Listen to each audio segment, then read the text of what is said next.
Hello friend, study spark SK में आपका स्वागत है। तो चलिए आज हम देखने जा रहे हैं जीवन ज्योति सेट नंबर, जिसका सेट नंबर है 784। देखिए इसका फर्स्ट क्वेश्चन क्या बोल रहा है एक समबाहु त्रिभुज की ऊंचाई 12 सेंटीमीटर है तो त्रिभुज का परिमाप ज्ञात कीजिए। सबसे पहले समझिए समबाहु त्रिभुज। देखिए क्या लिखा हुआ है, बोल रहा है सम बाहु।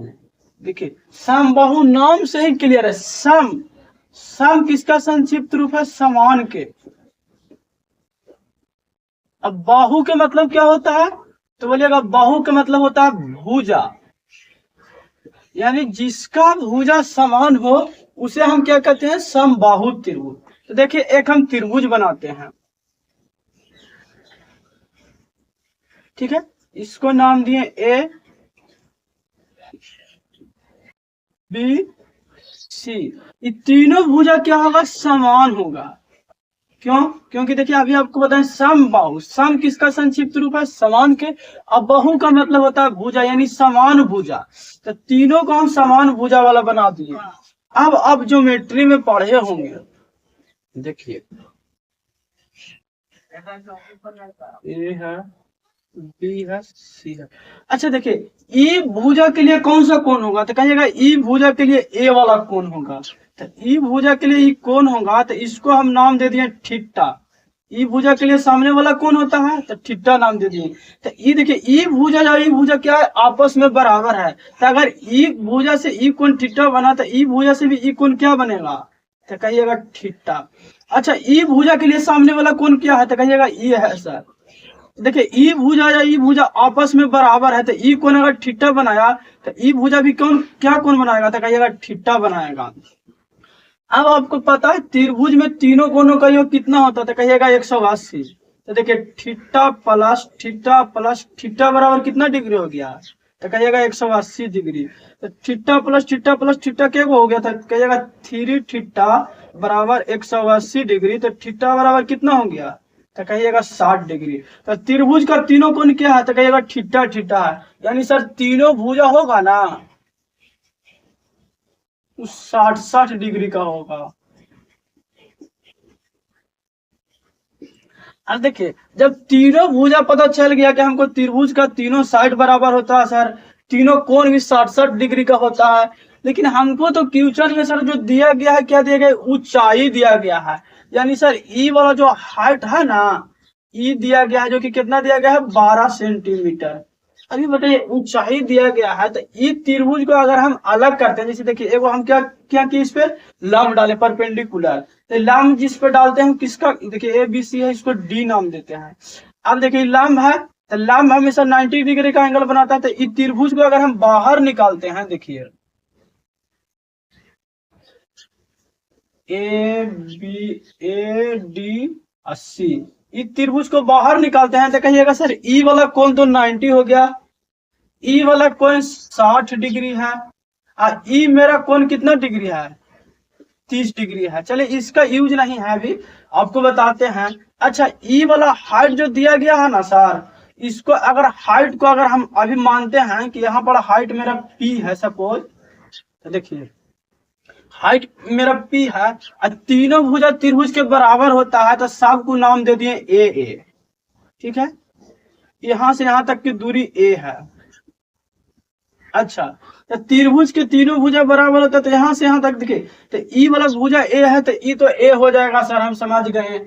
अब ई देखिए यहाँ बी से सी तक पूरा दूरी अगर पूरा लंबाई ए है तो ई कितना हो जाएगा? तो बोलिएगा a/2 हो जाएगा। ठीक है a/2 लिख दिए। अब देखिए ये कैसा त्रिभुज है? तो कहिएगा समकोण त्रिभुज, राइट एंगल ट्रायंगल। और राइट एंगल ट्रायंगल में कर्ण बराबर क्या होता है? यानी एच बराबर, तो कहिएगा P square plus B square होता है। हमको निकालना है क्या? P square. एच बराबर है कितना? तो कहिएगा ए, तेजा ए के स्क्वायर कर दीजिए बराबर पी स्क्वायर। अब प्लस बी की जगह पर कितना है? तो कहिएगा a/2। देखिए a/2 के क्या किए? स्क्वायर किए। तो इधर लाएंगे तो देखिए ए स्क्वायर इधर आएगा तो माइनस क्या हो जाएगा, ए स्क्वायर बाई 4 बराबर पी स्क्वायर।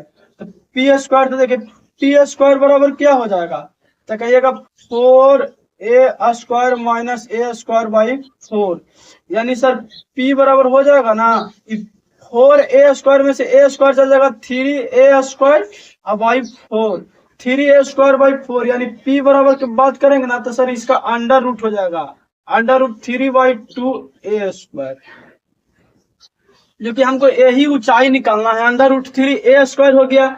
अब देखिए पी का वैल्यू हमको दिया गया है, कितना दिया गया है, 12 दिया गया है। चलिए यहाँ लिख लेते हैं। देखिए क्या हुआ, पी बराबर क्या निकाल के लेके आए हैं, फॉर्मूला जो निकाला है under root 3 by 2 a square. अब देखिए पी का वैल्यू हमको कितना दिया गया है, ऊंचाई तो कहिएगा 12 दिया गया, तो यहाँ लिख लीजिए 12 बराबर रूट 3 बाई 2 ए स्क्वायर। देखिए इधर बाटा में तो इधर जाएगा तो क्या हो जाएगा, गुना में, तो कहिएगा 24 बाई रूट 3 बराबर क्या हो गया, सॉरी भुजा स्क्वायर नहीं होता, देखिए हम भुजा, यहाँ थोड़ा सा मिस्टेक हो गया, मिस्टेक क्या हो गया, देखिए जब यहाँ पी स्क्वायर है ना, पी स्क्वायर बराबर रूट 3 बाई 4 ए स्क्वायर, जब ए रूट 3 बाई 4 ए स्क्वायर है तो जब उधर जाएगा तो रूट में होगा, तो ए स्क्वायर के वर्गमूल कितना होता है, ए होता है, और 4 का वर्गमूल 2 और 3 का वर्गमूल रूट 3, तो पी बराबर रूट 3 बाई 2 ए होता है, भुजा होता है। ठीक है, तो ए बराबर हमको इतना पता चल गया। अब देखिए क्वेश्चन क्या बोल रहा है, क्वेश्चन बोल रहा है परिमाप।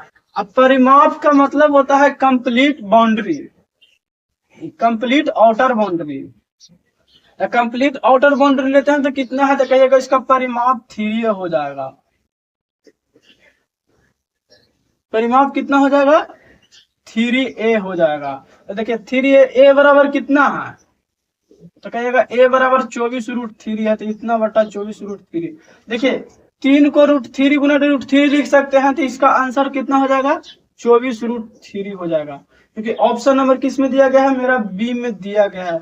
ठीक है, देखिए एक बार और आपको समझा देते हैं। देखिए समबाहु, समबाहु का मतलब क्या होता है, सम का मतलब समान है, बहु का मतलब भुजा, यानी जो त्रिभुज का सर सभी भुजा समान होगा उसे हम समबाहु त्रिभुज कहते हैं।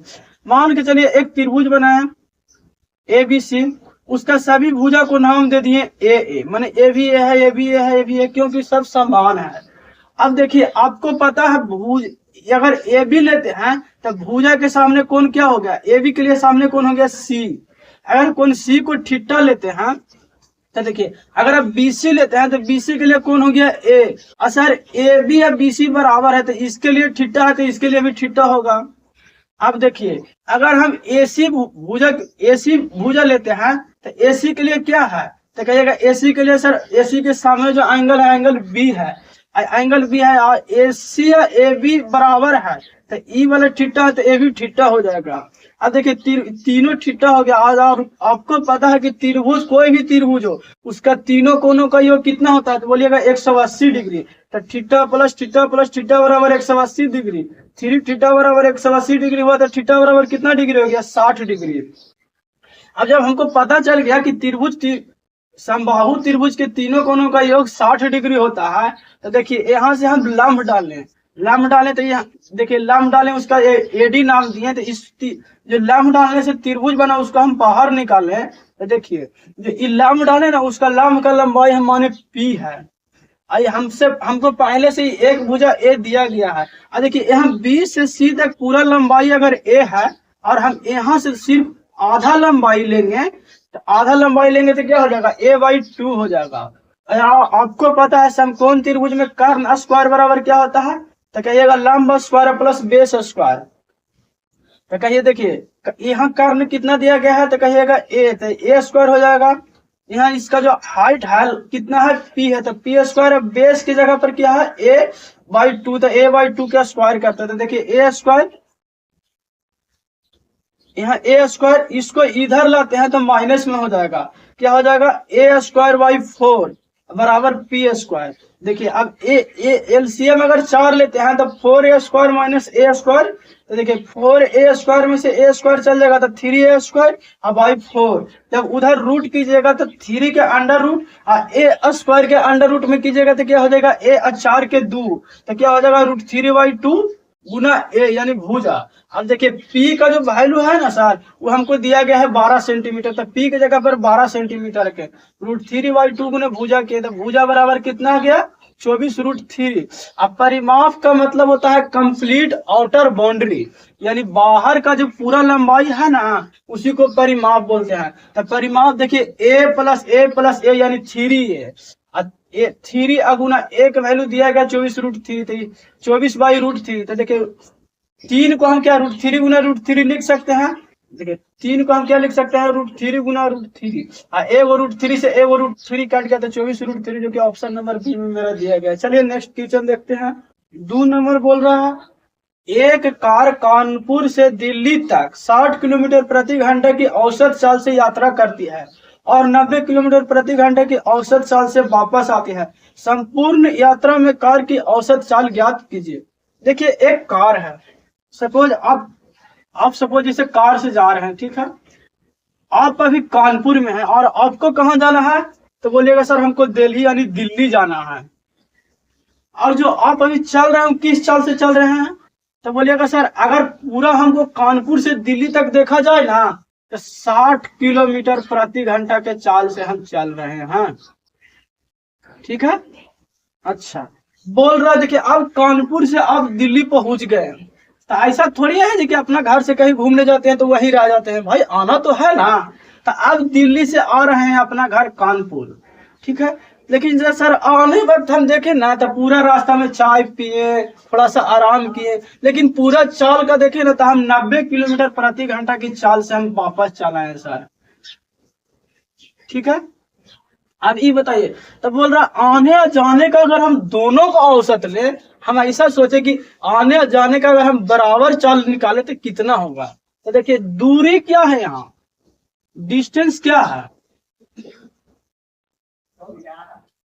तो बोलिएगा डिस्टेंस सर मेरा कांस्टेंट है। क्यों कांस्टेंट है, क्योंकि सर जितना दूरी हम गए ना, जैसे दिल्ली से कानपुर गए तो जितना दूरी गए उतना ही दूरी सर हम वापस चलाएं, यानी सर मेरा दूरी में कोई चेंज नहीं हुआ है। और जब दूरी में चेंज नहीं होगा तो औसत चाल यानी एवरेज स्पीड बराबर जानते हैं क्या होता है फॉर्मूला, 2ab/a+b होता है।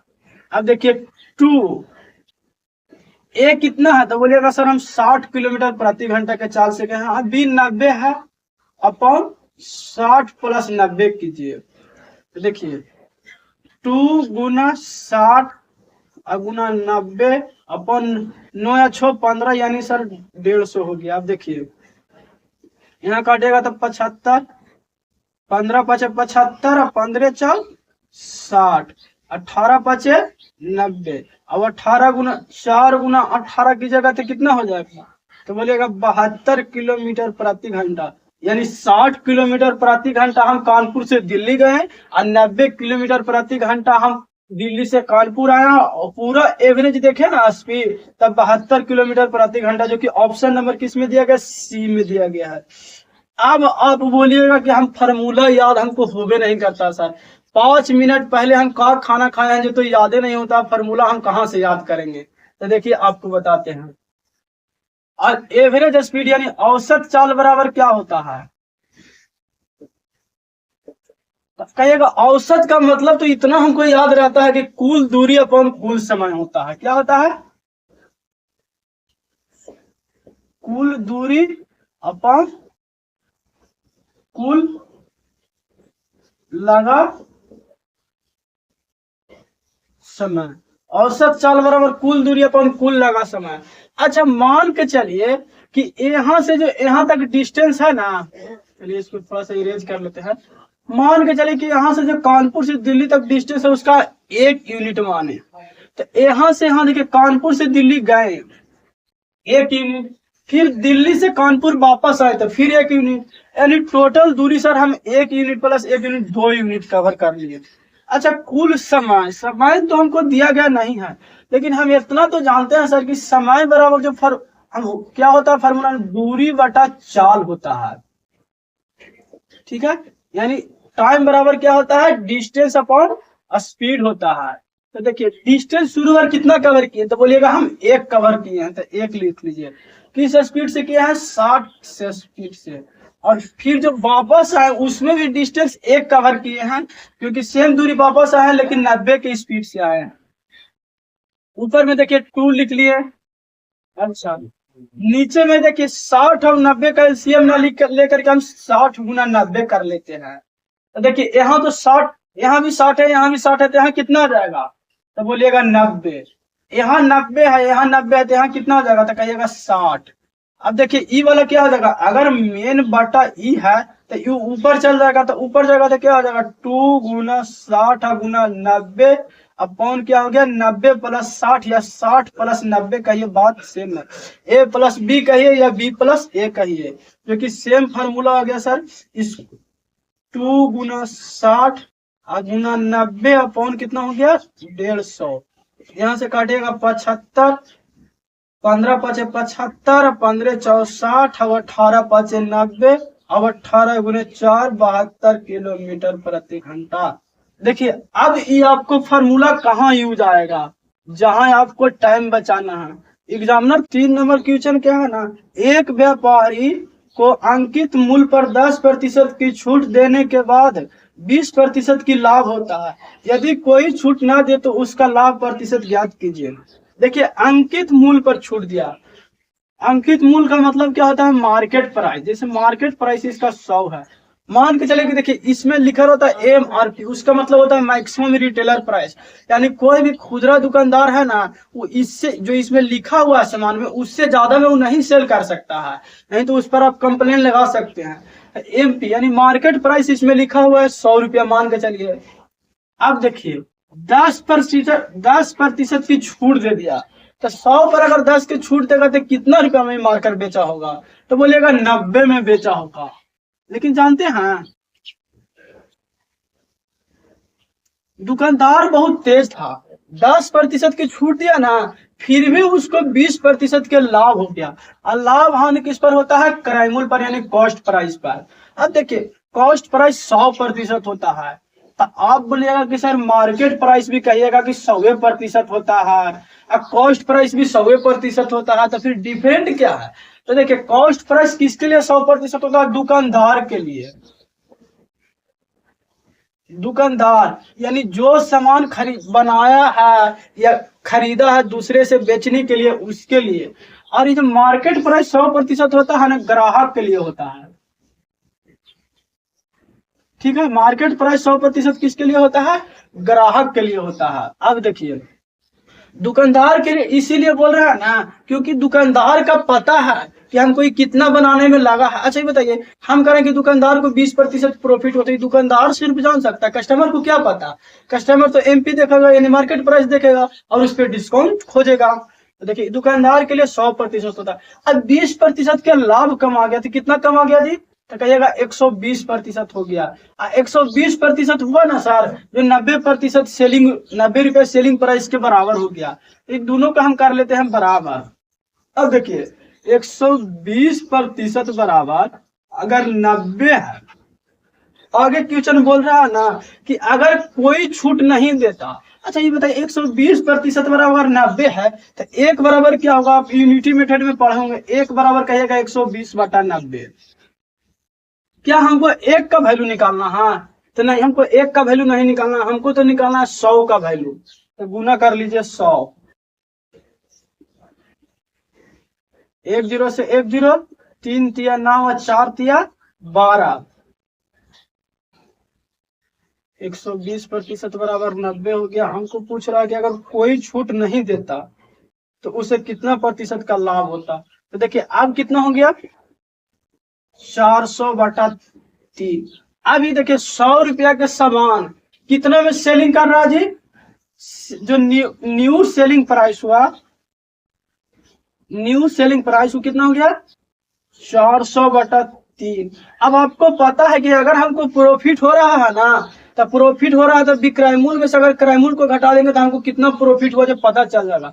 तो विक्रय मूल्य 400/3 है और क्रय मूल्य मेरा 100 है, तो 100 को घटा दीजिए। तो LCM लीजिएगा तो कितना हो जाएगा, 3। तो 400 माइनस 100 गुना 3 कीजिएगा तो 300 बराबर कितना हो गया, 100/3। और 100/3 को हम क्या लिख सकते हैं, देखिए प्रतिशत में है 33.33% लिख सकते हैं, जो कि ऑप्शन नंबर किस में दिया गया है मेरा जी, सी में दिया गया। ठीक है, चलिए 4 नंबर क्वेश्चन देखते हैं। बोल रहा 4 वर्षों के लिए 7% वार्षिक ब्याज की दर से उधार ली गई राशि 2,000 रुपया का साधारण ब्याज ज्ञात कीजिए।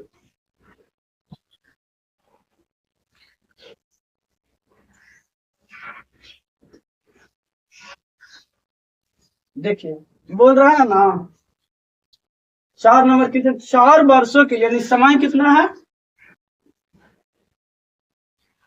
तो कहेगा समय 4 वर्ष है। उसके बाद आगे देखिए दर भी दिया गया है मेरा 7% है, और जो राशि दिया गया यानी मूलधन दिया गया है मेरा कितना है, 2,000 है। अच्छा ये बताइए अगर ब्याज कितना होगा, बोल रहा ब्याज ना पूछ रहा जी, अगर पैसा आप 1 वर्ष के लिए रखे होते तब उसको कितना प्रतिशत ब्याज देते, तो बोलेगा हम 1 वर्ष रखते थे 7% की दर से दिया, हम 7% उसको देते भाई। लेकिन पैसा आप 4 वर्ष रखे तो कितना प्रतिशत ब्याज दीजिएगा, तो बोलेगा 7 गुना 4 यानी 28%। अच्छा 2,000 रुपया दिया तो भाई जितना पैसा दिया है उसी का ना 28% दीजिएगा। अच्छा थोड़ी है कि 2,000 रुपया दिया है आप 20,000 का 28% दे दीजिएगा, बोलेगा वो सब पॉसिबल नहीं, हम जितना पैसा लिया उसी का 28% देंगे, यानी 2,000 का 28% निकाल दीजिए। 2 जीरो से 2 जीरो कितना हो गया, 28 दूनी 56, 560 हो गया, जो कि ऑप्शन नंबर किस में दिया गया, मेरा डी में दिया गया है। चलिए नेक्स्ट क्वेश्चन देख, 5 नंबर बोल रहा है ना 60 लीटर के मिक्सचर में दूध और पानी का अनुपात 7:3 के अनुपात में है। यदि 3 लीटर पानी मिला दिया जाए तो नए मिक्सचर में दूध और पानी का अनुपात ज्ञात कीजिए। अच्छा 60 लीटर मिक्सचर यानी टोटल मिक्सचर कितना है,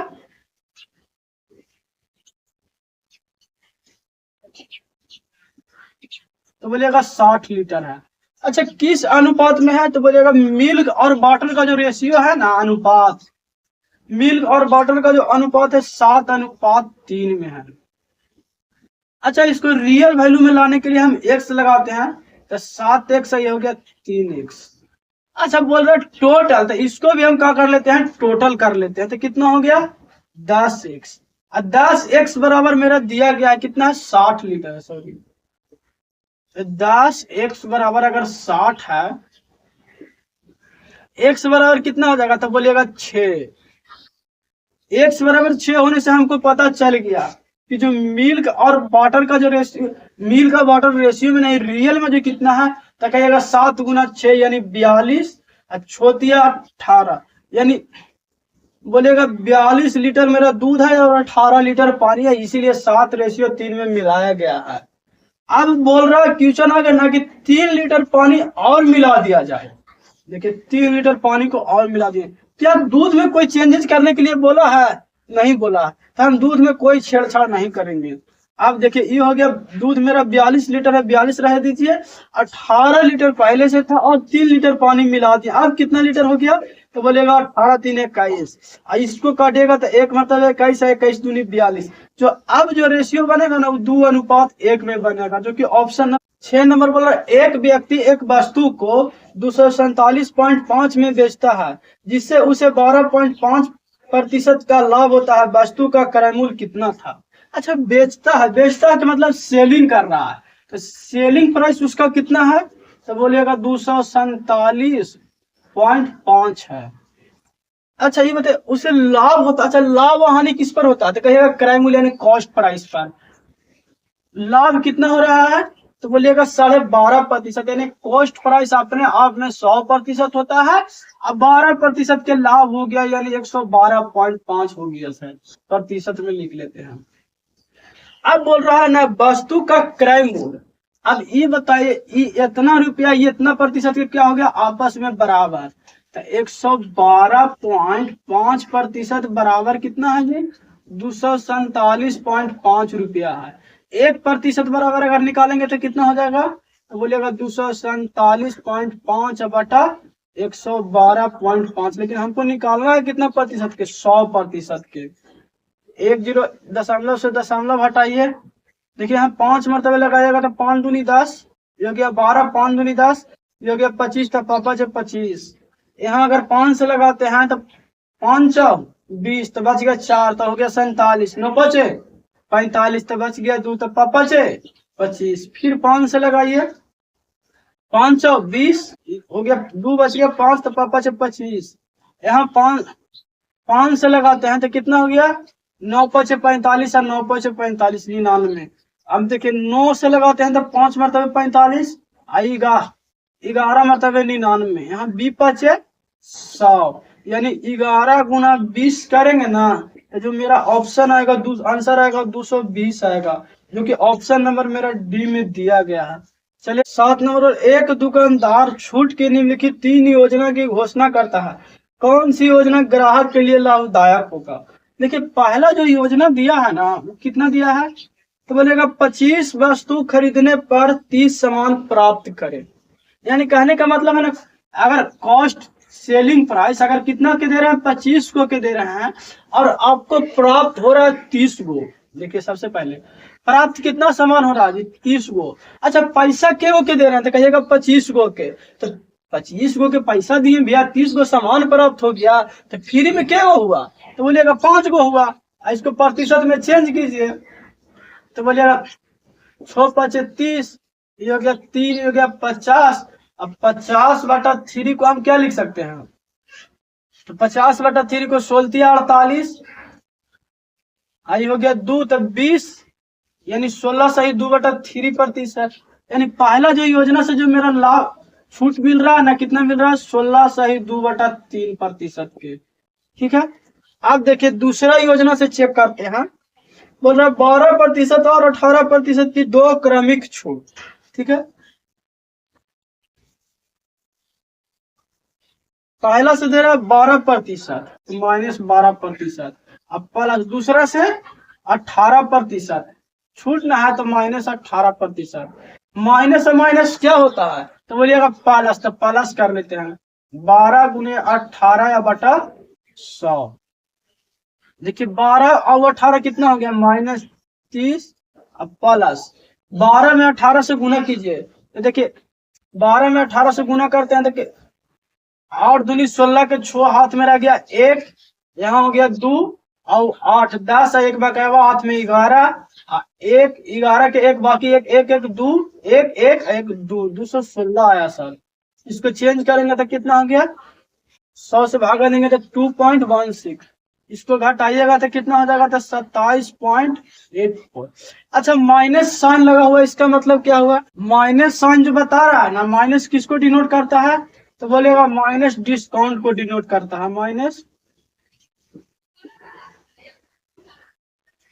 डिस्काउंट को बता रहा। यानी कितना छूट मिला दूसरा से तो बोलिएगा दूसरा योजना से जो छूट मिला ना वो 27.84 मिला। ठीक है, अब देखिए तीसरा योजना से देखते हैं।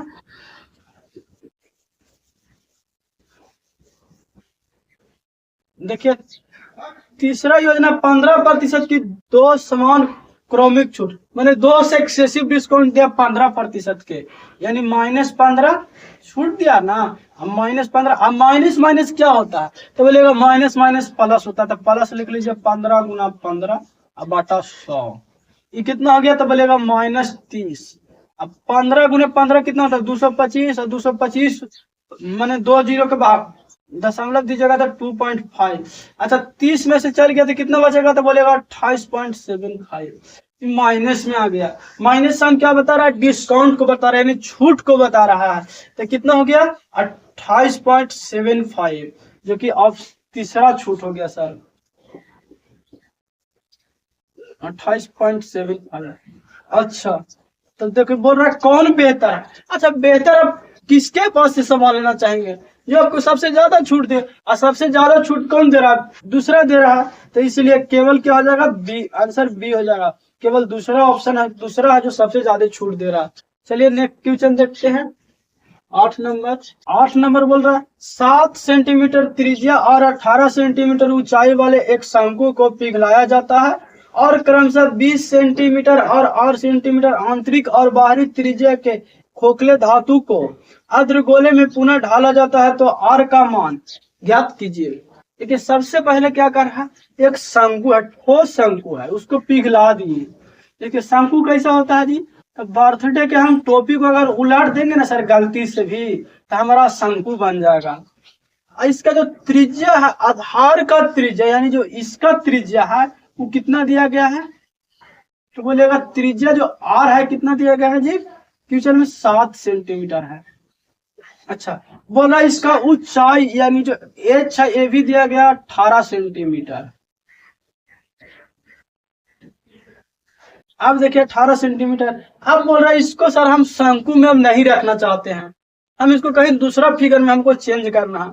और चेंज कर दिया क्या, अर्धगोले धातु के खोखला अर्धगोला में चेंज कर दिया। तो देखिए एवं हम अर्धगोला खोखला बनाते हैं, ठीक है। इसमें चेंज कर लिया। अब चेंज कर लिया तो इसका कंडीशन क्या है ना कि आंतरिक त्रिज्या 20 सेंटीमीटर, यानी ई वाला अगर हम छोटा आर लेते हैं तो स्मॉल आर बराबर कितना 20 सेंटीमीटर, और बाहरी त्रिज्या यानी अगर ई वाला त्रिज्या लेते हैं बड़ा आर, तो इसका वैल्यू हमसे क्या कर रहा है, पूछ रहा है। अब देखिए आपको पता है क्या है, अच्छा शंकु और गोला, ये गोला या अर्धगोला कैसा फिगर है, तो कहिएगा 3D फिगर है। 3D का मतलब 3 डायमेंशनल फिगर है। एगो पहले आप नोट पॉइंट दे के लिख लीजिए, 3D फिगर में, 3D फिगर में एक फिगर से दूसरे फिगर में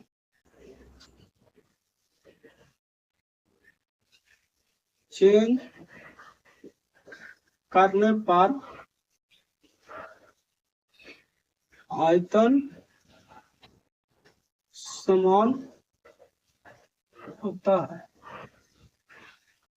देखिए 3D फिगर में अगर एक फिगर से आप दूसरा फिगर में चेंज कर दिए ना, तो इसका आयतन चेंज नहीं होगा, आयतन क्या होगा, समान होगा, आयतन चेंज नहीं होता है। तो सर इसका आयतन क्या होगा, तो कहिएगा इसको मिटार लेते हैं फिर या अच्छा चलिए लिख लेते हैं ना ना, शंकु का आयतन क्या होता है, तो कहिएगा शंकु का आयतन 1/3 पाई आर स्क्वायर एच होता है। हाँ आयतन तो समान है, तो इसका आयतन क्या होता है, तो आपको पता है अर्धगोला का आयतन, इसका जो आयतन होता है वॉल्यूम होता है वो कितना होता है, तो कहिएगा 2/3 पाई आर क्यू होता है। लेकिन सर ये तो भाई ठोस अर्धगोला का होना होता है, लेकिन अर्धगोला तो मेरा खोखला है। तो देखिए खोखला अर्धगोला है तो 2/3, अच्छा इसको बड़ा आर क्यू लेते हैं, बाहर वाला की त्रिज्या बड़ा है तो बड़ा आर लेते हैं। अब माइनस खोखला वाला को घटा दीजिए तो 2/3 पाई आर क्यू। अब देखिए 2/3 दोनों में कॉमन है, तो 2/3 पाई कॉमन ले लीजिए, तो क्या हो गया R Q minus R Q. ये मेरा सर खोखला गोला का आयतन पता चल गया, 2/3 pi R Q minus R Q. अब देखिए 1/3 या 1/3 इसमें भी है पाई, तो ये दोनों कट जाएगा आपस में। अब देखिए आर इसका त्रिज्या दिया गया 7 और 7 का स्क्वायर कीजिएगा तो 49 गुना ऊंचाई कितना दिया गया है 18 दिया गया है, बराबर 2 गुना आर का वैल्यू तो सर पते नहीं है, तो आर क्यू लिख लीजिए। स्मॉल आर का वैल्यू 20 है तो 20 का क्यू कीजिए। तो अब देखिए यहाँ 9 दूनी 18 काट जाएगा, दिख रहा होगा अभी आपको, 49 गुना 9 बराबर कितना हो जाएगा आर क्यू माइनस 8000, इधर आएगा तो प्लस हो जाएगा। तो इसमें सबसे पहले गुना कीजिए तो 9 9 81 के 1 हाथ में रह गया 8, 9 4 36 8 44, इधर आएगा तो प्लस 8000, 8000 हो गया। तो देखिए आर क्यू बराबर क्या हो गया, तो बोलिएगा 8441, आर बराबर जाएगा तो अंडर रूट हो जाएगा 8441, जो कि ऑप्शन नंबर किस में दिया गया है मेरा जी, क्यू हो गया, ऑप्शन नंबर मेरा ए में दिया गया, ठीक है। 5 किलोमीटर की दौड़ में ए बी को 750 मीटर से और सी को 1260 मीटर से हराता है, उसी दौड़ में बी सी को कितना मीटर से हराता है। देखिए कितना है, 750 मीटर, 5 किलोमीटर की दौड़ है। जैसे देखिए यहाँ पॉइंट ए है, आई बी है, यहाँ से यहाँ की जो दूरी है कितना है, 5 किलोमीटर। इसको मीटर में चेंज करते हैं तो 5000 मीटर, ठीक है। अगर आप मान के चलिए कि आपका फोर्स में सिलेक्शन हो गया, ठीक है, अब फोर्स में सिलेक्शन हो गया तो आपको देखिए ए को माने 5000 मीटर, आपको 5000 मीटर का अब आपको दौड़ है, तो बोल रहा ए है ना जो बी को 750 मीटर से हराता है, यानी ये बंदा, अगर इसको ए बी नाम देते हैं, इसको पी क्यू नाम देते हैं, जो कि पर्सन ए बी है। देखिए ए नाम दिए, ए है जो बी को कितना मीटर से हराता है, तो बोलिएगा 500 मीटर से। यानी ए है ना, ये अगर 5000 मीटर अगर दौड़ के पूरा कर लिया तो बी को 750 मीटर से हराता है, यानी बी में 750 कम दौड़ा होगा इसे, तब ना हार गया जी 750 ए से। तो 750 घटाइएगा तो 800 घटाइएगा तो 4200, ठीक हो गया 4250। अब आगे देखिए सी को 1260 से हराता है, यानी कहने का मतलब ए हरा रहा 1260 से सी को, यानी ए से 1260 सी क्या होगा, कम दौड़ा होगा। तो 1260 यानी 1300 घटाइएगा तो कितना हो जाएगा जी, तो बोलिएगा 3700। लेकिन यहाँ तो 1260 घटाया है तो 3740 हो जाएगा। अब देखिए आगे क्या बोल रहा है, बी सी को कितना से हराया, तो ये दोनों को पहले डिफरेंट देखिए, डिफरेंट देखिएगा तो कितना हो गया, तो कहिएगा 0, ये हो गया 5 में से 4 गया 1, हो गया 12 में से 7 गया 5, 510। अब ऑप्शन अब ढूंढिएगा कि 510 मीटर। ये बताइए भैया, आप गए कहीं दौड़ में तो आप थोड़ी डिसाइड करेगा जी कि कितना मीटर से हार गया, डिसाइड तो ये करेगा ना कि कितना मीटर के दौड़ था और कितना मीटर से हार गया। तो कहिएगा 1250 मीटर का अगर दौड़ होता तो 510 मीटर से हार जाता। तो 1 मीटर के दौड़ अगर होता तो कितना मीटर से हारता जी, तो कहिएगा 510 बटा 1250। लेकिन दौड़ है कितना मीटर के, तो 5000 मीटर के, तो गुना कर लीजिए 5 से। 10 से 10 यहाँ कैंसिल कर लीजिए। इसमें देखिए 5 से लगाइएगा तो 8 5 40, 5 25 85, 17 5 85 और 17 51। यहाँ 1000 है तो यहाँ क्या हो जाएगा, बी 5 100, यानी कितना हो जाएगा, बी 5 100 यानी 200 हो जाएगा। और 17 दूनी सॉरी कहा, 17 5 50, यहाँ 5 हो जाएगा, 17 51 यहाँ 3 हो जाएगा। देखिए 17 5 85, 17 51। अब देखिए 3 गुना 200 कीजिए, कितना हो जाएगा 600। यानी अगर बी देखिए अगर डिस्टेंस 4250 अगर होता तब तो 510 से हारता, अगर 1 मीटर का डिस्टेंस होता तो 510 बटे 42 से हारता। लेकिन मेरा दौड़ सर 5000 मीटर का है तो 5000 से गुना किया 600 मीटर से हार गया। ऐसा थोड़ी है जी कि रास्ता में अगर कोई आपसे कम दौड़ गया तो आप डिसाइड कर दीजिएगा कि तुम इतना मीटर से हार गए। अरे भाई डिसाइड तो इस बात से होगा ना कि कितना मीटर के दौड़ है। हाँ यही पूछा हुआ था कि बी के कंपेयर में कितना मीटर से हार गया, खाली बी से ई नहीं अगर होता तो 510 हो जाता आंसर। देखिए 10 नंबर क्वेश्चन बोल रहा, एक नाव धारा के प्रतिकूल एक दूरी तय करने में 11 घंटा लेती है और धारा के अनुकूल समान दूरी तय करने में 5 घंटा लेती है। स्थिर जल में नाव की चाल 2 मीटर प्रति सेकंड है, तो धारा की चाल किलोमीटर प्रति घंटा में कितनी है। अच्छा बोलिए एक नाव, देखिए एक नाव धारा के प्रतिकूल, प्रतिकूल का मतलब होता है उसका अपोजिट डायरेक्शन में, जो आपका विरोध करे। तो धारा के प्रतिकूल कितना हो गया, तो बोलेगा बोट माइनस वाटर। कितना समय ले रहा है, एक बार धारा के प्रतिकूल, दूसरा बोल रहा है समान दूरी धारा के अनुकूल, यानी अनुकूल माने आपका फेवर में, बोट प्लस वाटर। अब देखिए समान दूरी, सबसे पहले क्वेश्चन में देखिए लिखा हुआ क्या, समान दूरी। अच्छा अगर समान दूरी यानी दूरी क्या है मेरा, समान यानी दूरी क्या है सर, डिस्टेंस है ना, कांस्टेंट है। यानी चेंज नहीं हो रहा है, समान है।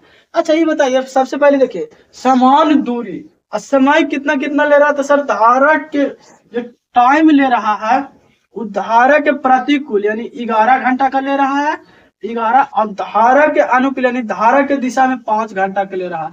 अब थोड़ा सा आप इमेजिन कीजिए, दूरी बराबर क्या, समय बराबर क्या होता है, तो बोलिएगा समय बराबर जो फॉर्मूला होता है ना, दूरी अपॉन चाल होता है।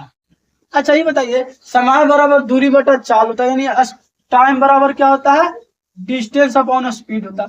अच्छा डिस्टेंस है जो मेरा कांस्टेंट है, यानी चेंज नहीं हो रहा है, डिस्टेंस चेंज नहीं हो रहा, तो हम कह सकते हैं कि टाइम बढ़ेगा तो स्पीड घटेगा, यानी टाइम है जो इनवर्सली प्रोपोर्शनल है स्पीड के। क्यों? क्योंकि दूरी अगर चेंज नहीं हो रहा है तो ये इनवर्सली प्रोपोर्शनल है।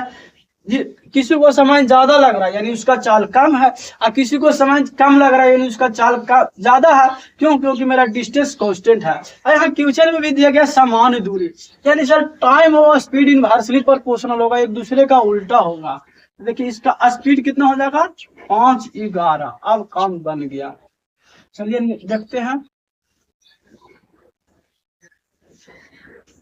अब देखिए आगे बोल रहा है ना, बोट का चाल दिया गया है, बोट का चाल कितना दिया गया है जी, तो बोलिएगा बोट का चाल 2 सही 2 बटा 9, इसको 9 दूनी 18, 20/9। अच्छा मीटर पर सेकंड में ना है, इसको हमको क्या किस में चेंज करना है, किलोमीटर प्रति घंटा में, तो 18 बटा कर दीजिए 5, 9 दूनी 18 और 5 चौक 20, यानी अब बोट का जो चाल हो गया 8 किलोमीटर प्रति घंटा हो गया। ठीक है, अब देखिए यहाँ हमको स्पीड पता चल गया है। अब इसमें लीजिए चाहे इसमें लीजिए, हम लिख सकते हैं बोट प्लस वाटर, इसका स्पीड कितना है, तो बोट प्लस वाटर का स्पीड है 11 किलोमीटर प्रति घंटा। अच्छा बोट का स्पीड कितना है, तो 8 किलोमीटर प्रति घंटा, प्लस वाटर बराबर 11 किलोमीटर प्रति घंटा है। बोट का स्पीड कितना, वाटर का स्पीड कितना हो जाएगा जी, तो बोलिएगा उधर चल जाएगा तो 3 किलोमीटर प्रति घंटा हो जाएगा। क्या ऑप्शन में कहीं 3 किलोमीटर रहा है, तो नहीं है, तो इसका ऑप्शन हो जाएगा डी, नॉन, यानी कोई नहीं। ठीक है, चलिए नेक्स्ट क्वेश्चन देखते हैं 11 नंबर। एक निश्चित धनराशि 5% वार्षिक दर से 9 वर्षों के लिए साधारण ब्याज 1260 है। 6 वर्ष बाद उसी धनराशि पर कितनी ब्याज दर से उतना ही ब्याज प्राप्त हो। अच्छा देखिए एक निश्चित धनराशि, उसका दर जो दिया गया है, रेट दिया गया है कितना है, 5% है। अच्छा टाइम जो दिया गया है कितना है, तो टाइम दिया गया है सर 9 वर्ष, और जो इसका प्रिंसिपल है कितना है, 1260 है। अच्छा वो बोल रहा है ना उसी धनराशि, माने धनराशि सेम है और उतना ही साधारण ब्याज, उतना ही साधारण ब्याज क्या है जी, तो ब्याज सर समान है। हम देखिए ब्याज अगर समान है तो हम क्या लिख सकते हैं, ब्याज बराबर ब्याज,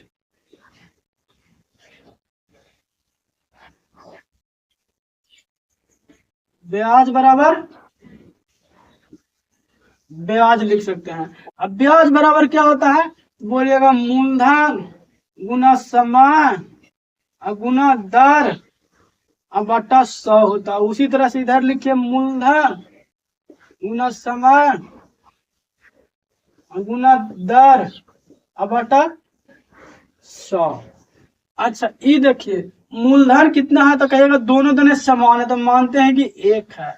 समय पहला के लिए कितना है, 5 वर्ष है, और दर कितना है, सॉरी समय है 9 वर्ष, और दर कितना है 5% है, बटा 100 कर लीजिए। मूलधन समान है तो मूलधन अगर 1 यूनिट इधर माने तो इधर भी कितना हो जाएगा, तो बोलिएगा 1 यूनिट, 1 यूनिट। समय इसके लिए बोल रहा है दूसरा वर्ष 6 वर्ष, दर हमको निकालना है, अब बटा 100 कर लीजिए, 100 से 100 कैंसिल। देखिए 2 3 दूनी 6 3 तिया 9, यानी 15/2 बराबर 8, आर बराबर कितना हो गया 7.5, क्योंकि ऑप्शन नंबर किस में दिया गया, सी में। बोल रहा एक परिवार की आय और व्यय का अनुपात 8:15 है। यदि परिवार की आय 81,000 है तो बचत ज्ञात कीजिए। अच्छा, आय और व्यय यानी खर्च का अनुपात कितना है?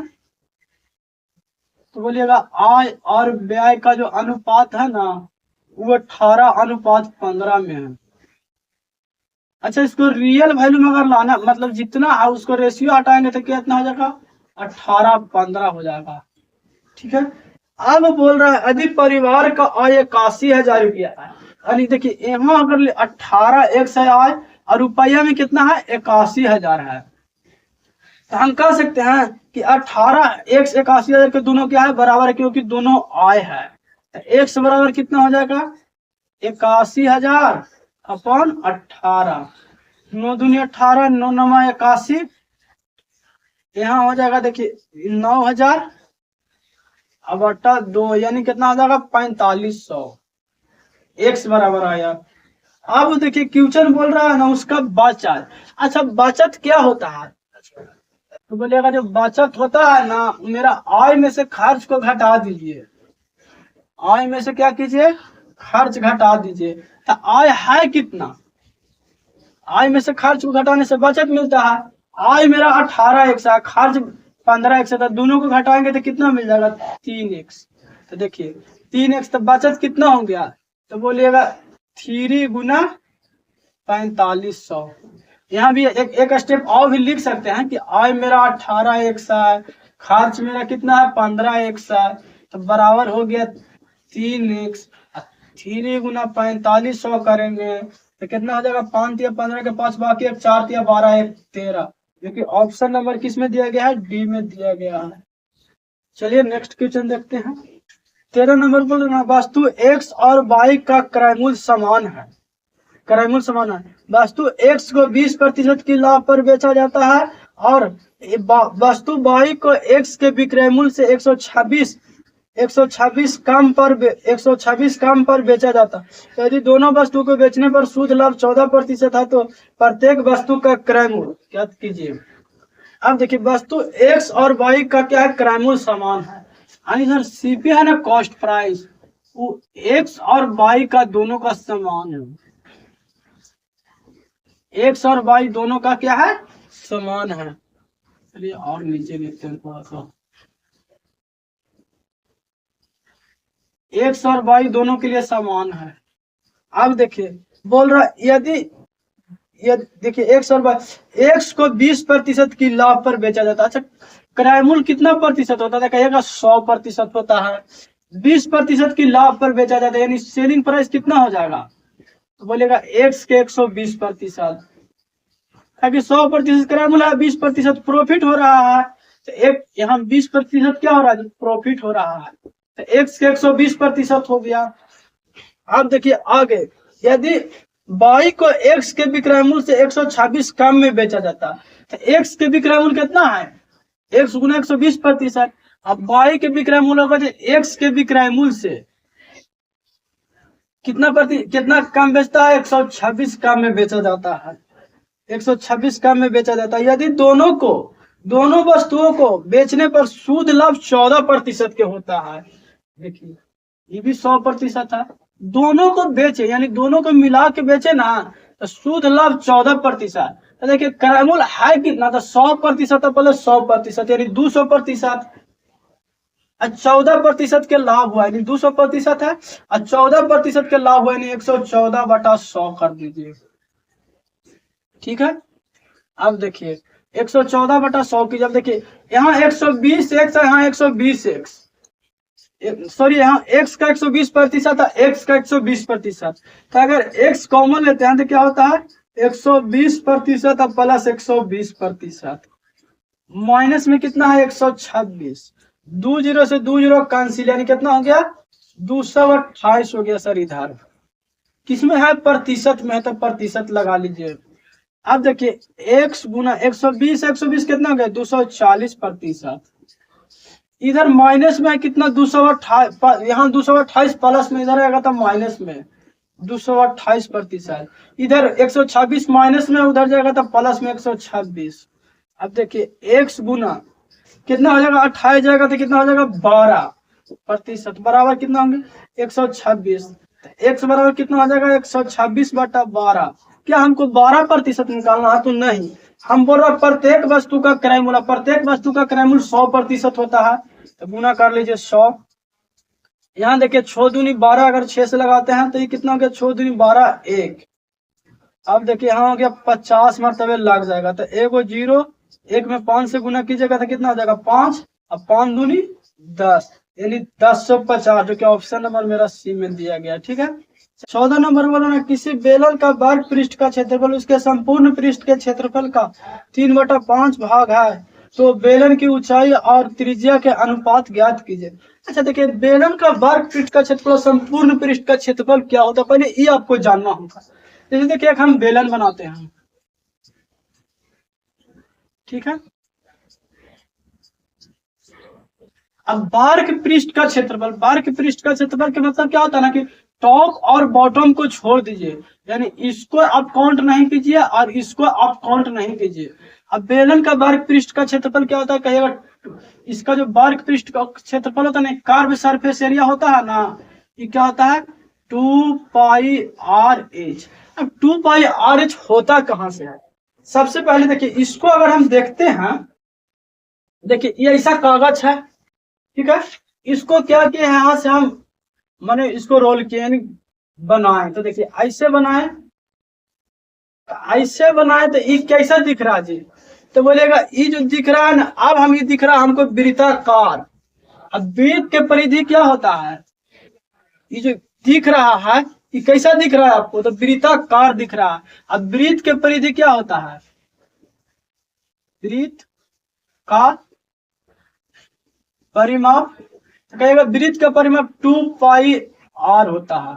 अच्छा ये बताइए, ये वृत्ताकार है, इसका परिमाप 2πr, इसको हमको इसका परिमाप ना निकाल करके हमको पूरा के निकालना है, तो क्या करेंगे, इसका एरिया, इसका परिमाप निकालिए, ये जो इतना लंबाई है ना, इससे हम गुना कर देंगे तो हमको पूरा के निकल जाएगा, क्योंकि परिमाप क्या होता है कंप्लीट बाउंड्री होता है। तो इसका एरिया पता करने से कितना चारों पट्टी मटेरियल लगा हुआ है जो पता चल जाएगा, इसको करने से यहाँ तक की ऊंचाई पता चल जाएगा, पूरा पता चल जाएगा। वृत्त का परिमाप कितना होता है 2πr, और गुना इसमें h कर दीजिए, यानी इसका परिमाप निकालने तो कितना हो गया 2πr, इसमें इसका ऊंचाई अगर h है बेलन के, तो h से गुना कर दिए, तो क्रॉस सेक्शनल एरिया क्या आ गया 2πrh।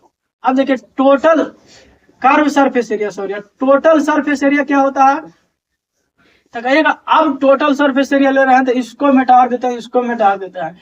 कर्व सरफेस एरिया था 2πrh, अब प्लस इसका एरिया बॉटम वाला के एरिया कितना होता है, तो वृत्ताकार है तो πr², और ऊपर वाला के भी हो गया πr²। अब देखिए कितना हो गया 2πrh प्लस 2πr², दोनों में क्या कॉमन है, तो कहेगा 2πr कॉमन, 2πr कॉमन लेते क्या हो गया h प्लस r, या इसी को r प्लस h बोलते हैं।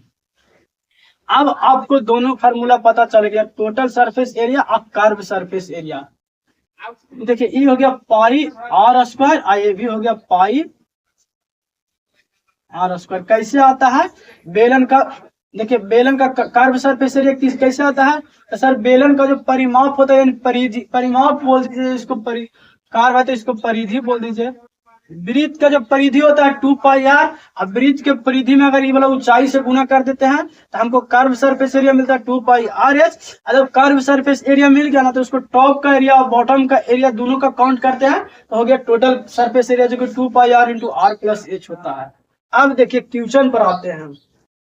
क्वेश्चन बोल रहा है बेलन का वर्ग पृष्ठ का क्षेत्रफल उसके संपूर्ण पृष्ठ के क्षेत्रफल का 3/5 है, तो बेलन का वर्ग पृष्ठ का क्षेत्रफल कितना होता है, तो बोलेगा 2πrh, संपूर्ण पृष्ठ का क्षेत्रफल 2πr × r प्लस h, संपूर्ण पृष्ठ के क्षेत्रफल का 3/5 यानी 3/5 करने। अब देखिए इसमें क्या है, तो 2πr दोनों दोनों क्या हो जाएगा कैंसिल हो जाएगा, ठीक है।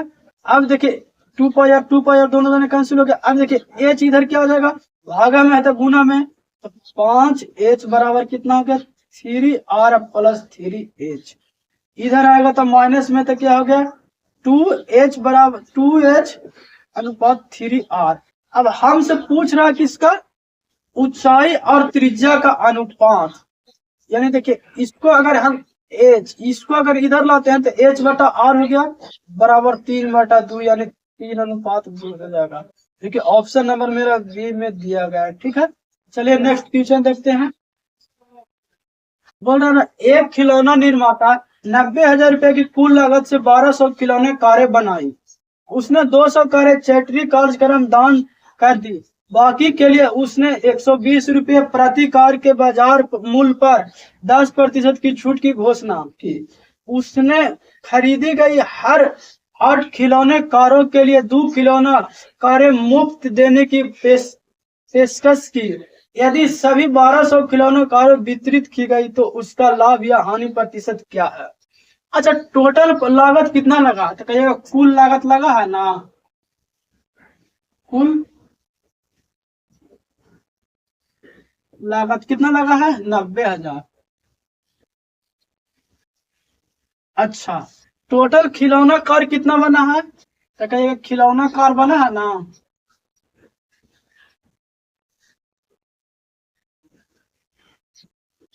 खिलौना कार टोटल 1200 बना है। अच्छा ये बताइए 1200 में दान दे दिया कितना, 200। अगर 200 खिलौना दान दे दिया तो अब शेष उसके पास कितना बचा, तो बोलिएगा शेष बचा 1000।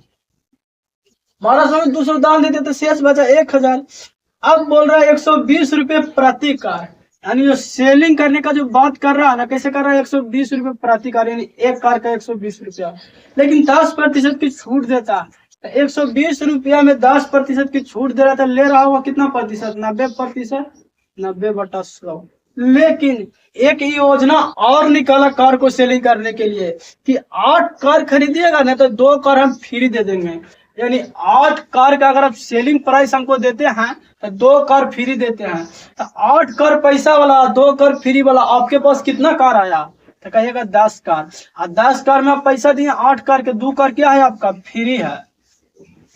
इसको देखिए 1 हो गया 5, यानी 1/5, यानी 5 पर 1 फ्री, यानी पैसा ले रहा है कितना का, 4/5 का, तो गुना कर लीजिए 4/5। अच्छा ये किसका वैल्यू पता चल गया, तो बोलिएगा एक कार का वैल्यू पता चल गया। लेकिन हमको क्या एक कार बेचना है जी, नहीं सर, हमको तो शेष जितना कार बचा सबको बेचना है। शेष कार बचा कितना, 1000 तक, गुना कर लीजिए 1000। 2 0 से 2 0 कैंसिल हो गया।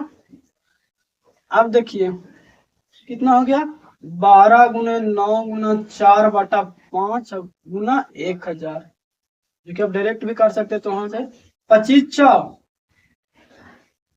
सॉरी 4 से ना कटेगा, ऊपर में है 4, यहाँ हो गया 25 100 200।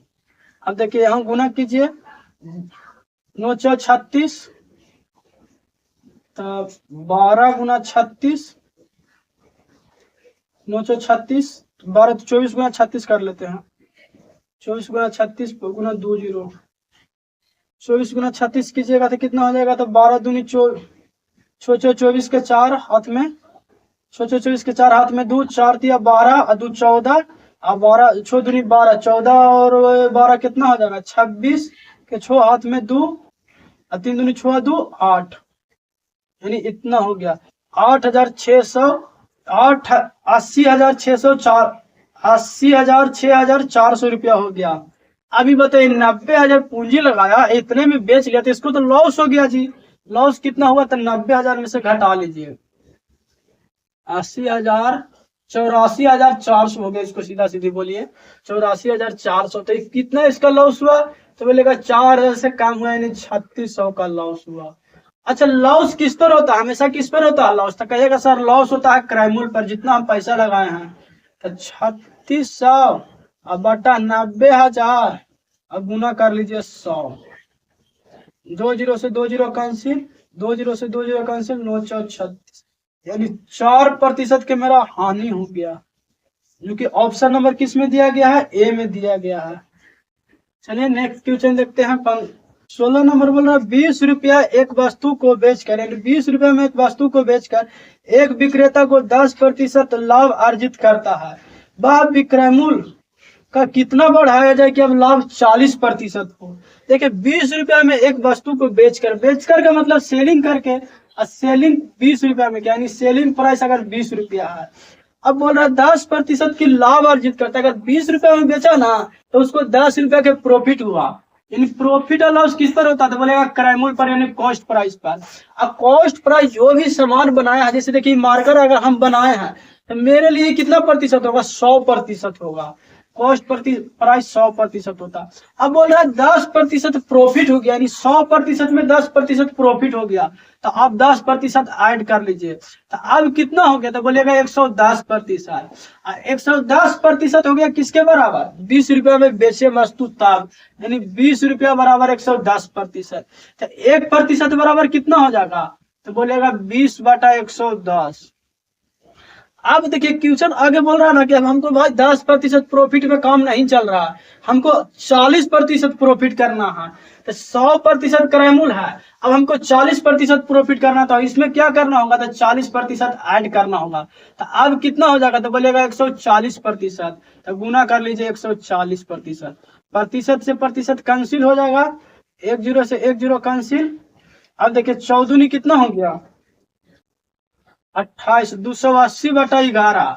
अब 280 देखिए सब ऑप्शन है ना, ऐसे देखिए 11 दूनी 22। चलिए आपको दिखा देते हैं डायरेक्ट, क्योंकि सब ऑप्शन बहुत क्लोज है। 2 से लगाते हैं तो 11 दूनी 22, यहाँ हो गया 6।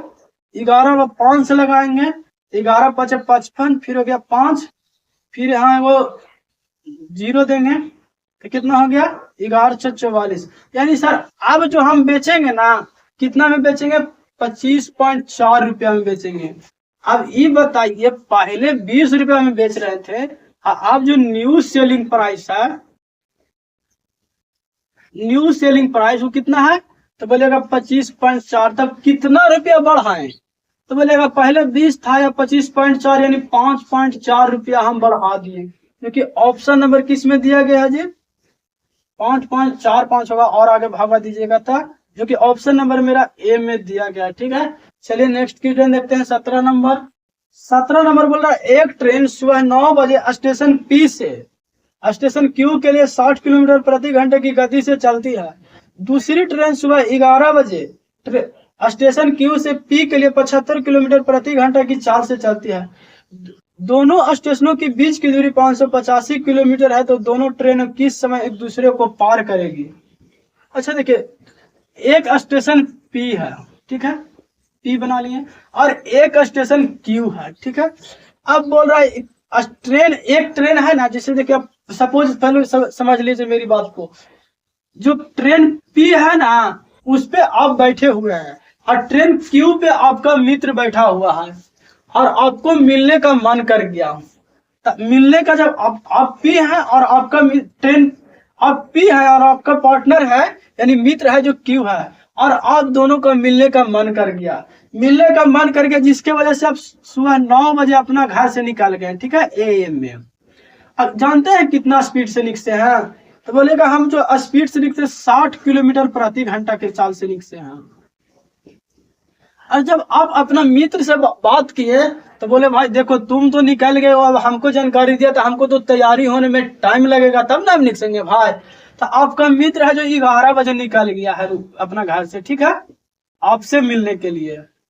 अब ये बताइए मित्र जो लिखा ना, बोला भाई तुमसे हम ज्यादा स्पीड से आते हैं, किस चाल से आया, 75 किलोमीटर प्रति घंटा की चाल से आया।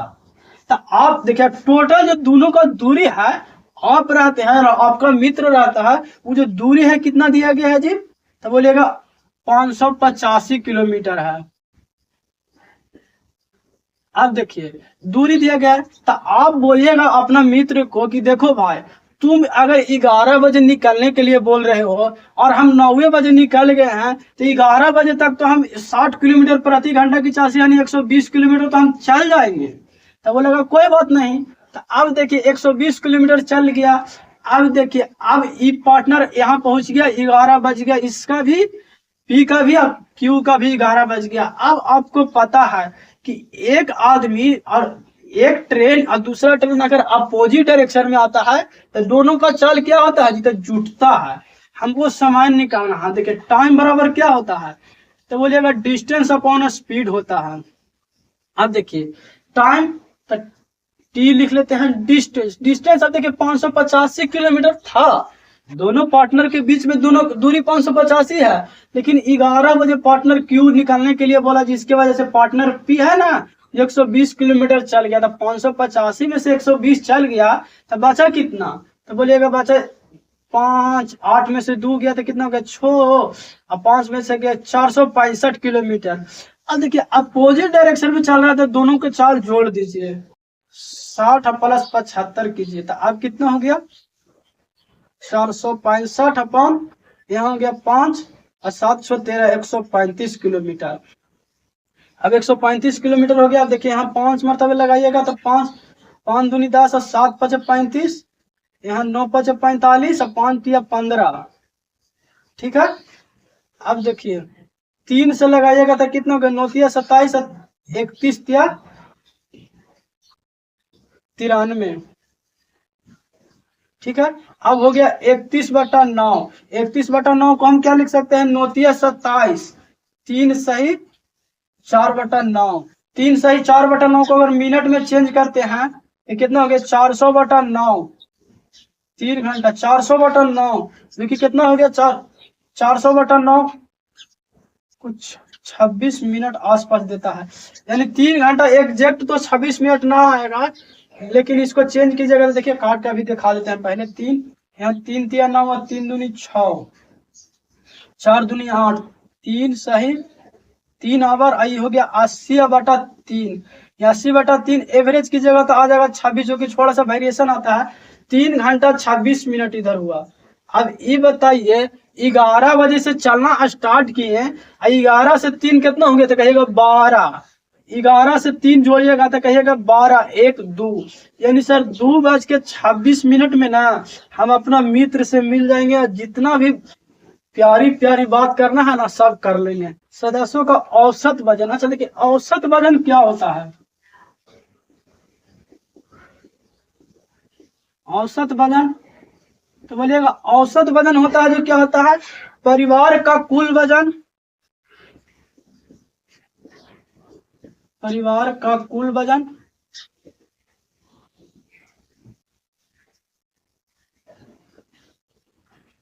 अपॉन क्या होता है परिवार का संख्या,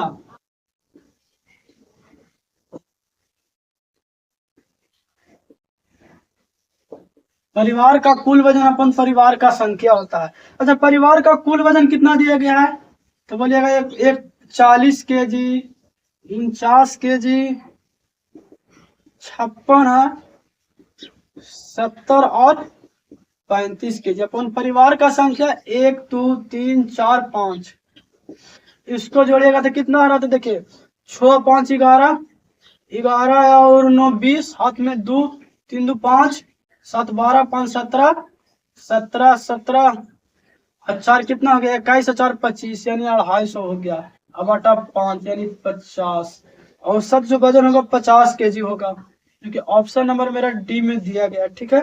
चलिए नेक्स्ट क्वेश्चन देखते हैं 19 नंबर। देखिए 19 नंबर कह रहा है ना 6 पे पावर 25 प्लस 6 पे पावर 26 प्लस 6 पे पावर 27 और प्लस 6 पे पावर 28,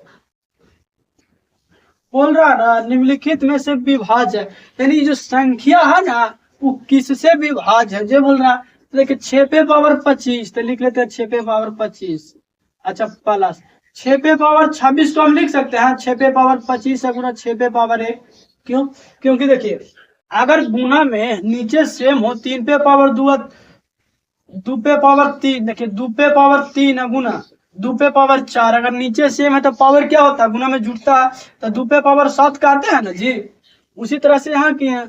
अच्छा प्लस 6 पे पावर 25 अब गुना 6 पे पावर 2 कर देंगे तो पावर जुड़ जाएगा 27 हो जाएगा, उसी तरह से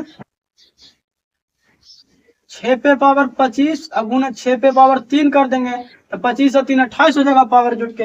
अब देखिए सब में 6 से 6 पे पावर 25 कॉमन है, तो 6 पे पावर 25 हम कॉमन ले लेते हैं, तो क्या हो गया कुछ नहीं है तो 1 प्लस 6 पे पावर 1 प्लस 6 पे पावर 2 प्लस 6 पे पावर 3। अब देखिए 6 पे पावर 25, 1 प्लस 6, 6 के स्क्वायर 36 और 6 के क्यूब कितना होता है 216। 6 पे पावर 25 गुना, देखिए कितना हो गया 6 6 12 6 18 1 19 के 9, हाथ में 1 1 1 2 और 3 5 5 1 1 2, देखिए 2 और 3 5 5 यहाँ लिख लीजिए। अब बच गया हाथ में कितना, कुछ नहीं तो 3 2 5 कितना हो रहा था जोड़ कीजिए, हाँ 256। अब पांच में हाथ में बच गया 259। अब बोल रहा है इस संख्या किससे विभाज्य है। अब देखिए ऑप्शन में दिया गया है कितना जी 226, छोड़ दीजिए ऑप्शन। अच्छा इस संख्या किससे विभाज्य है, अगर 6 पे पावर 25 का गुना 559 को 559 से भाग देंगे तो क्या पूरी पूरी कट जाएगा, कहिएगा कट जाएगा, यानी 559 से विभाज्य है, जो कि ऑप्शन नंबर मेरा डी में दिया गया है। ठीक है, चलिए नेक्स्ट क्वेश्चन देखते हैं। 20 नंबर, 5 वर्षों के लिए 8% वार्षिक ब्याज की दर से उधार ली गई राशि 3000 रुपये का साधारण ब्याज। अच्छा समय कितना दिया गया है, बोलिएगा 5 वर्ष, दर 8% है, और मूलधन जो दिया गया कितना है 3000 रुपया। अच्छा ये बताइए, हमसे पूछ रहा ब्याज पूछ रहा है, अगर पैसा 1 वर्ष के लिए आप लिए होते तो उसका ब्याज कितना प्रतिशत देते, तो बोलेगा 8%। लेकिन पैसा आप 5 वर्ष के लिए तो गुना कर दीजिए 5, यानी ब्याज दीजिएगा 40%। अब ऐसा थोड़ी है जी कि 3000 रुपया ब्याज पर लिए आप 30,000 का ब्याज दे दीजिएगा, कहेगा जितना पैसा लिया उतना के ब्याज देंगे। तो देखिए 3000 पैसा लिए हैं तो 3000 के ब्याज दीजिएगा, तो 3000 के 40% निकाल दीजिए, 1 0 से 1 0 1 0 से 4 या 1200 रुपया आ जाएगा, क्योंकि ऑप्शन नंबर मेरा ए में दिया गया है। चलिए नेक्स्ट क्वेश्चन देखते हैं। 26 नंबर, यदि दो सीधी रेखा समपाती है तो प्रतिच्छेदन बिंदुओं की संख्या कितना होगा। देखिए दो संख्या समपाती, समपाती का मतलब क्या होता है कि एक संख्या ऐसा बनाए, एक सीधी रेखा ऐसा बनाए, एक सीधी रेखा और जस्ट ऐसा बना दी। अब बोल रहा समपाती, समपाती का अगर इंग्लिश में लिखेगा तो बोलता है ओवरलैपिंग होता है। क्या होता है समपाती, समपाती का मतलब होता है ओवरलैपिंग, ओवरलैपिंग। अब ये बताइए दो को सीधी रेखा खींच दिए तो आप अनुमान लगा सकते हैं कि कितना जगह पर ओवरलैप किया होगा। ठीक है सर, तो हम पता ही नहीं कर सकते कि यूं कर सकता है, यूं कर सकता है, मतलब बहुत जगह हो सकता है, हम इसको बता नहीं सकते हैं। तो इसका ऑप्शन नंबर ए हो जाएगा, जो कि क्या हो जाएगा अपरिवर्ती रूप से अनेक प्रतिच्छेदन बिंदु, माने कितना जगह भी एक दूसरे से। बोल रहा पी और क्यू की वर्तमान आयु का औसत 56 वर्ष है, उनकी आयु का अनुपात 5:3 है, तो 7 वर्ष बाद क्यू की आयु क्या होगी। देखिए पी और क्यू दो है, इसका औसत कितना दिया गया है, तो बोलिएगा औसत दिया गया 56 वर्ष। अब आपको पता है औसत में संख्या से गुना करने से क्या पता चलता है, कुल आयु पता चल जाएगा। तो पी और क्यू दो है ना, ये तो 2 से गुना कर दीजिए तो कितना हो गया 6 दूनी 12 5 दूनी 10 11, यानी कुल आयु इसका कितना हो गया, बोलेगा कुल आयु जी इसका हो गया 112 वर्ष हो गया। अब आगे देखिए, बोल रहे इसका अनुपात दिया गया, किस अनुपात में है, तो 5:3 में अनुपात में है, तो इसको रियल वैल्यू में लाने के लिए क्या कीजिएगा 5x और 3x।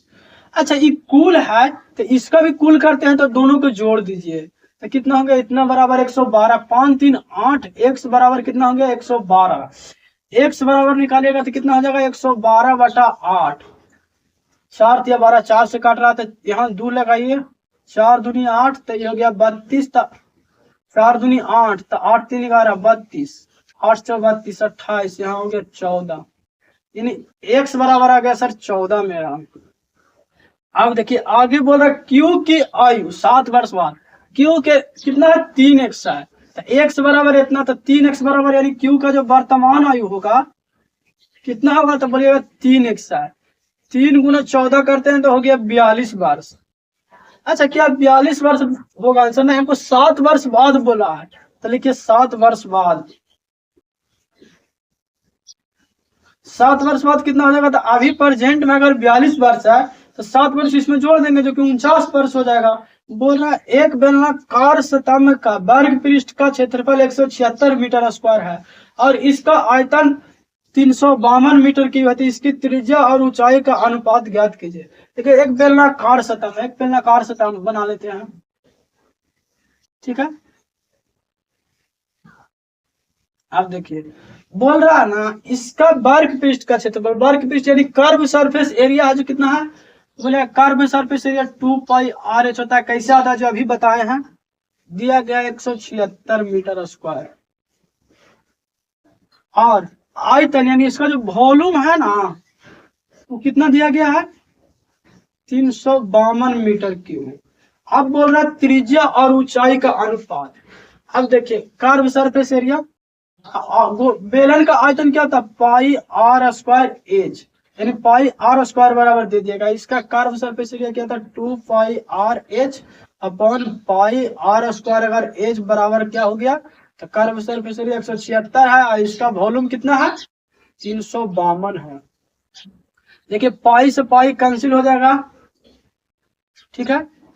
यहाँ आर स्क्वायर है तो आर से आर एगो कैंसिल हो गया, 2 से यहाँ काटिएगा तो कितना हो जाएगा, 8 दूनी 16, 8 दूनी 16। अब ऊपर में क्या बच गया, एच से एच कैंसिल हो जाएगा, यानी 1/r बराबर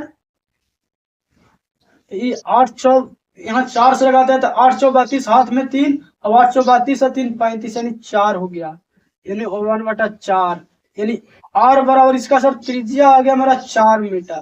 लेकिन क्या त्रिज्या पूछा है, तो नहीं, हमको त्रिज्या और ऊंचाई का अनुपात। अब त्रिज्या 4 आ गया तो चाहे आप इसमें वैल्यू पुट कीजिए चाहे इसमें वैल्यू पुट कीजिए, आपको एच पता चल जाएगा। देखिए 2 अगुना पाई के वैल्यू 22/7 अगुना आर के वैल्यू 4 अगुना एच बराबर कितना हो गया, 176। 176 हो गया। अब देखिए यहाँ 2 मरतबे लगाइए तो 8 दूनी 16, 8 दूनी 16, 22 चौ 88, 4 से 4 कैंसिल, यानी h बराबर आ गया 7। अब हमसे पूछ रहा है किसका, त्रिज्या और ऊंचाई यानी r अनुपात h। r कितना है 4, h कितना है 7। देखिए ऑप्शन नंबर किस में हो जाएगा, सी हो जाएगा हमारा। चलिए नेक्स्ट क्वेश्चन देखते हैं। 24 बोल रहा है ए किसी काम को 26 दिनों में पूरा कर सकता है और हर 3 दिन बी उसकी सहायता करता है, तो उसे अकेले उसी काम को करने में 48 दिन में पूरा करता है, तो काम कितने दिन में पूरा होगा। ए है जो कितना दिन में काम कर रहा है जी, तो बोलिएगा 26 दिन में, 36 दिन में सॉरी। और बी है जो उसी काम को, यानी काम सेम है लेकिन 48 दिन में पूरा कर लेता है। दोनों का आप एलसीएम लीजिए। देखिए 36 48, यहाँ हो गया 2 तो हो गया 18, 24 2 9 12 3 4, यानी कितना हो गया, 2 दूनी 4 या 12 या 36, 36 चौ कितना हो गया, 36 गुना 4, 24 के 4 हाथ में 2, 4 या 12 2 14, 144 आ गया एलसीएम। यहाँ लिख लीजिए 144। अब देखिए 36 है तो ये हो गया 4, 48 है ना जी, तो देखिए 3 दूनी 6, 24 दूनी 48, यानी हो गया 3। अब इसका कोई यूज नहीं रहा। अब देखिए अब बोल रहा है ना हर 3 दिन बाद बी की सहायता से, 3 दिन बाद बी की सहायता से, यानी ए पहला दिन किया, दूसरा दिन किया, तीसरा दिन बी के सहायता मिल गया, यानी ए प्लस बी। उसी तरह से कार्यक्रम आगे चलता रहा। ए आया, फिर अगला दिन ए किया, फिर तीसरा दिन हुआ तो ए प्लस बी हो गया। उसी तरह से आगे काम चलता रहा। तो ए एक दिन में कितना, अच्छा यहाँ तक अगर हम लेते हैं, यहाँ तक लेते हैं, एक साइकिल को लेते हैं, देखिए ए एक दिन में कितना काम करता है, तो बोलेगा 4 यूनिट। अगला दिन भी करेगा 4 यूनिट, अब फिर दोनों मिल जाएगा तो कितना करेगा 7 यूनिट, यानी 4 4 8 और 7 15, यानी सर 15 यूनिट काम हो रहा है 3 दिन में, यानी एक साइकिल में। अब हमको 144 के करीब पहुंचना है, तो 9 से गुना कर लीजिए इधर और 9 से गुना कीजिए इधर। 9 5 45 के 5 हाथ में 4 और 9 4 13, 135 काम हो गया कितना दिन में, 27 दिन में। अब आगे ए शुरू करेगा तो 4 काम किया, तो 4 काम किया तो कितना हो गया 39 काम अभी भी ना, तो आगे फिर ये शुरू करेगा। तो अब देखिए काम कितना हो गया, बोलेगा 4 4 8 5 13 के 3 बाकी एक 4 एक 143, लेकिन 144 कराना। अच्छा अब आएगा ए प्लस बी अगला दिन। ए प्लस बी एक दिन में कितना काम करता है, तो बोलेगा एक दिन में 7 यूनिट काम करता है। हमको काम कितना यूनिट कराना है, 1 यूनिट। तो 1 यूनिट बराबर कितना हो जाएगा 1/7 डे, यानी 1 यूनिट काम कराएंगे तो एक टाइम लेगा 1/7 डे। हो गया काम 144, इधर जोड़िएगा तो 27 और 2 29, सही 1/7, क्योंकि ऑप्शन नंबर किस में दिया गया है, सी में दिया गया है। एक सड़क पर 3 लाल बत्तियां एक ही समय में टिमटिमाने लगती है।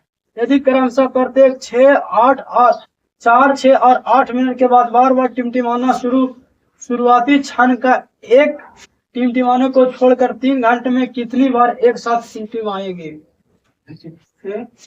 4 6 8 कैल्शियम कितना होता है, डायरेक्ट बोलिएगा आप। 4 6 8 कैल्शियम 24 होता है। अब देखिए 24 मिनट में एक बार टिमटिमा रहा है, तो 3 घंटा में कितना बार टिमटिमाएगा, तो 3 घंटा बराबर कितना हो गया 180। 24 मिनट में एक बार, तो 180 मिनट में इतना बटा 24 की जगह यानी 7 बार हो जाएगा। ऑप्शन नंबर मेरा सी हो जाएगा। चलिए नेक्स्ट क्वेश्चन देखते हैं। 26 नंबर बोल रहा है ना, देखिए कि डाटा दिया गया है x-1 2x-4, इसके बाद 2x।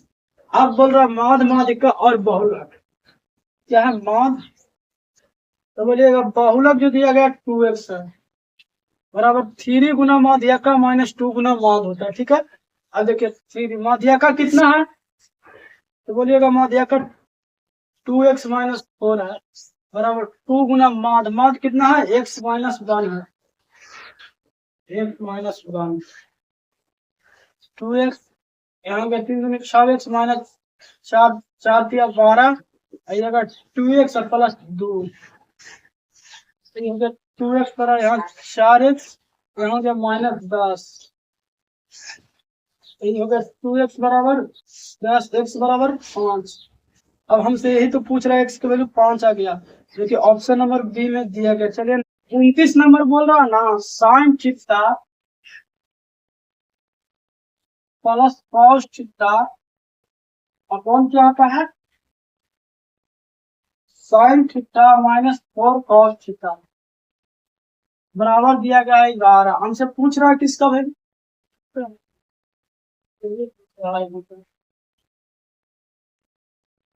3 sign square theta plus 3 cos square theta minus 3 upon cos square theta.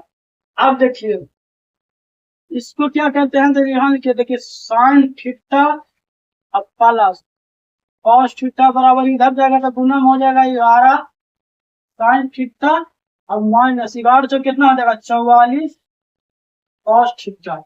ठीक है, अब देखिए 11 साइन थीटा इधर आएगा तो कितना हो जाएगा 44 कॉस थीटा को इधर लाइए तो कॉस थीटा 44 कॉस थीटा कितना हो जाएगा 45 कॉस थीटा, बराबर इधर जाएगा तो माइनस होगा 10 साइन थीटा। ठीक है, अब देखिए इसको इधर ले जाइएगा तो कितना हो जाएगा, तो 45/10 बराबर sine theta upon cos theta हो जाएगा। इसको काटिएगा तो 2 और इसको हो गया 9, यानी 9/2 बराबर कितना हो गया sine theta upon cos theta time theta. ठीक है, अब देखिए टीचर हमसे पूछ रहा है 13 sine square theta plus 3 cos square theta minus 3 upon cos theta. इसको देखिए, इसको हम क्या लिखते हैं 13 sine square theta upon cos square theta लिख लेते हैं अलग अलग करके, minus plus 3 cos square theta upon cos square theta और minus 3 cos theta cos square theta. यहाँ से कट जाएगा तो ये हो गया 13 साइन स्क्वायर थीटा प्लस 3 बराबर ये हो गया 3 सेक स्क्वायर थीटा। अब देखिए 13 sine square theta plus 3 minus, अच्छा सेक स्क्वायर थीटा तीन अगर कॉमन लेते हैं तो क्या हो जाता है, 1 माइनस सेक स्क्वायर थीटा। अब आपको पता है कि 1 प्लस tan स्क्वायर थीटा बराबर क्या होता है, तो बोलेगा 1 प्लस tan स्क्वायर थीटा बराबर सेक स्क्वायर थीटा होता है। tan स्क्वायर थीटा बराबर क्या हो जाएगा, तो बोलेगा सेक स्क्वायर थीटा माइनस 1। इसी चीज को हम लिख सकते हैं, माइनस कॉमन लेंगे तो क्या हो जाएगा 1 माइनस सेक स्क्वायर थीटा। यहाँ माइनस कॉमन लेते हैं तो क्या हो गया 13। चलिए इसको इरेज कर लेते हैं, 13 tan स्क्वायर थीटा अब minus 3 tan square theta. 13 tan square में से 3 tan स्क्वायर चल जाएगा तो 10 tan स्क्वायर थीटा। देखिए 10 और tan स्क्वायर, tan के थीटा का वैल्यू 9/2 है, स्क्वायर कीजिएगा तो कितना हो जाएगा 81/4, जो कि 2 और ये हो गया 5, ये हो गया 5 और 8 40, 405/2, जो कि ऑप्शन नंबर मेरा सी में दिया गया है। चलिए नेक्स्ट क्वेश्चन 30 नंबर देखते हैं। 30 नंबर बोला दो संख्याओं का लघुत्तर एलसीएम 552 है और उनका एचसीएफ 14 है, इनमें से एक संख्या 28 है, तो दूसरी संख्या 28 से कितना प्रतिशत अधिक है। एलसीएम कितना दिया गया जी, तो बोलिएगा एलसीएम 252 है, और एचसीएफ कितना है, तो बोलेगा एचसीएफ 14 है। पहली संख्या का अगर ए नाम देते हैं तो कितना है 28 है, तो बोल रहा है दूसरी संख्या कितना होगा, तो आपको पता है एलसीएम गुना एचसीएफ बराबर क्या होता है, पहली संख्या लिख लेते हैं, पहली संख्या गुने दूसरी संख्या होता है, ठीक है। अब देखिए एलसीएम कितना है 252, एचसीएफ कितना है 14, पहली संख्या कितना है 28, दूसरी संख्या ना पता है तो एक्स मानते हैं। तो देखिए 14 दूनी 28, ये हो गया 12 दूनी 24 और 126, यानी एक्स बराबर 126। अब बोल रहा है कितना प्रतिशत अधिक है, तो 126 में से अधिक बोल रहा है ना जी, तो पहली संख्या अगर को घटा लीजिए तो 126 में से 28 घटाएगा तो कितना हो जाएगा 98। अब 28 से 98 कितना अधिक है, 98 बटा 28 गुना कर लीजिए 100, जो कि कितना प्रतिशत अधिक है 728। अगर 14 28 लगाते हैं ये कितना गया 49, यहाँ हो गया 7 मतलब लगाते हैं तो 7, यहाँ हो गया 50, 7 गुना 50 की जगह तो कितना हो जाएगा 350, क्योंकि ऑप्शन नंबर मेरा सी में दिया गया प्रतिशत। Thank you, take care, goodbye. Video अच्छा लगा होगा तो लाइक शेयर और सब्सक्राइब जरूर।